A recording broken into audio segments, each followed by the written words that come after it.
Hey guys, it's Jaeger, and in this video we're going to take a closer look at Shock. This character here is the very first character that you earn in Battle Prime. Now what we're going to do is just kind of do a rundown of who he is, what does he offer, and take a look at the standard weapons that he comes equipped with. Plus I'm going to take him out into two different matches to kind of give you an idea not only what does he look like on the battlefield, but what do these battlefields look like. So let's start out with Shock. Shock uses tactical grenades that cause a temporary shell shock, right? They basically are like a flash bang disorientation, causes them to go blind, deaf, slow, and less accurate. He also is armed with a rifle and submachine gun. Currently ranked Staff Sergeant, deals damage to increase the rank, is how you earn those ranks, and I'm progressing along pretty nicely. Once I get to my next milestone, I'll earn 10 kind of gold currency coins here. Now, he comes equipped with an assault rifle. That's kind of the very first one he gets, the MK16, and as you level up, you'll earn other ones. So looking at this, it starts out with the base damage of 270 with a max of 337 once you upgrade this. You know, each additional stat kind of just goes along with your standard gun. You know, your rate of fire, spread, reload time, all that kind of stuff is pretty standard. I wouldn't look at anything out of the norm with this one here. Looking at the SMG-10, right, this one here is more of your lightweight machine gun, high rate of fire, and this one is a little more effective at close range or short distances. Starts out with 240, but as you go, you can kind of upgrade. Now, my sniper has this MR5, which I could also swap out for, and maybe I will do a little bit later, but I'm going to focus on what are the guns that Shock comes standard equipment. Now, we also can look at his helmet, which, again, just really going to call the attention to detail here, starting out with the base armor of 500 there, and your body armor, which I have upgraded once, but starts at 500. I've now upgraded to 520. As you progress through the upgrades, they just go up in value. But let's throw him right onto the battlefield and take a look at what this looks like in game. I'm a really big fan of this kind of digital kind of nature that they added to it, both when you spawn in as well as also when you die and are eliminated, your characters kind of like digital fall out. It's a nice unique twist versus just the traditional like dead bodies on the floor. But again, looking at this semi nature of a capture the flag, king of the hill, right? These points that we're trying to actually take claim of, which then earn us points towards victory, which do move pretty quick. I mean, these matches really are a matter of minutes in length. It's really just a matter of reaching the 1,000 points first. So going through it, I like this mix of third person to first person. That's why, I mean, I'll kind of call them that 3/FPS type of game, because it's not truly just a third person. Going, you know, with the scopes, you really can play this quite often. Eliminated already, but I do have one kill. But you could really kind of go between the two. Honestly, you could probably keep your scopes out the entire time because there's even a setting where you can choose that the scope automatically releases when you let go of the button, or you can turn that on or off. So really you could play this as first person if you want to stay scope focused. Now going through it, a couple of players just, you know, putzing around there, but that's all right. I guess, you know, players got to figure it out.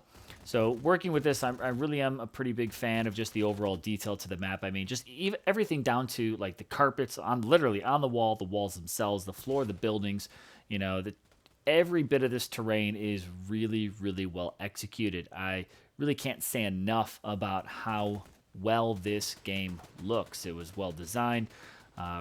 Great attention to detail. The only pitfall, I would say, to these levels is the fact that they're actually pretty large. I find myself not going into a good portion of the map while playing it. It seems like the gunfire seems to stay pretty focused in a few areas, that there's a number of areas I think that will be explored. And I don't know, maybe one day we'll even see these matches get a little bit larger than just a 6v6. So as of right now, you know, just looking at the progress bar, it looks like our team is in the lead. You know, medium range, I don't know. I'd consider this kind of a far range there, but you know, the weapons do pretty good. The accuracy of them is spot on. I haven't really noticed the fact that you have to change where you're targeting. I got a couple kill robs there, but that's all right. I'll get it. Can't be the MVP of every match, but I try. But working with, I mean, it's reactive. Looking at the different controls, very, very responsive to every type of movement that I make. The ability to duck and even jump, which I haven't found the greatest of benefits for yet. Sometimes trying to just leap over a small wall isn't quite effective, so I'm really trying to find out the whole use of that. I do find myself ducking for cover a number of times, though, so absolutely putting these controls to use. And I do like the fact that you can lay them out.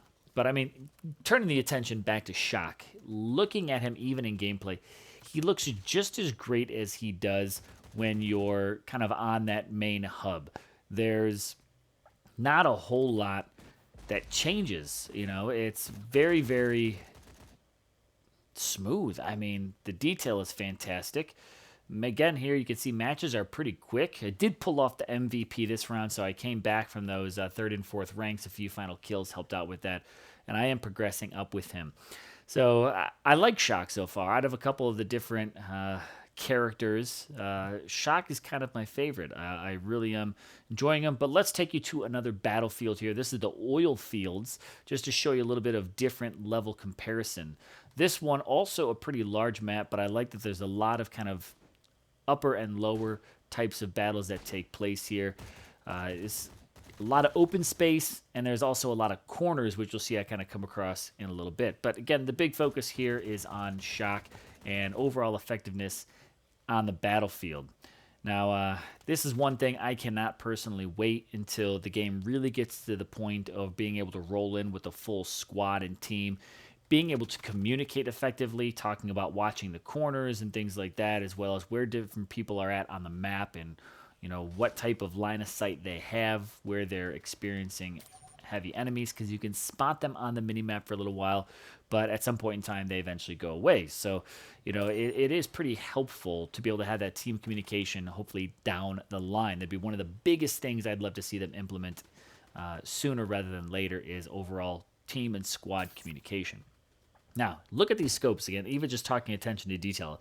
Like, this is pretty smooth and everything. Very, very responsive to every minor touch and movement. The characters move nicely and fluidly. There's not a lot of hesitation or delay to it. But, in the end, guys, I'm going to go ahead and let you just kind of watch a little bit more of what happens here on this oil field battle and kind of just get a feel for this game yourself. Walking into corners are pretty lethal, let's just put it that way. I don't think I'll be taking MVP this round. But finish checking this out. I'm going to come back to you in just a couple of minutes, and we'll take another look at Shock, and you guys can get a good feel for what this gameplay is like.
And let's just talk about the terrible grenade placement right there. Total ricochet off the truck and absolutely useless. And pretty much just total failure right there. Let's see how this match completely wraps up. I mean, we certainly have the lead here, and as long as we can keep those two flags or positions over the one, we're going to walk away with a win.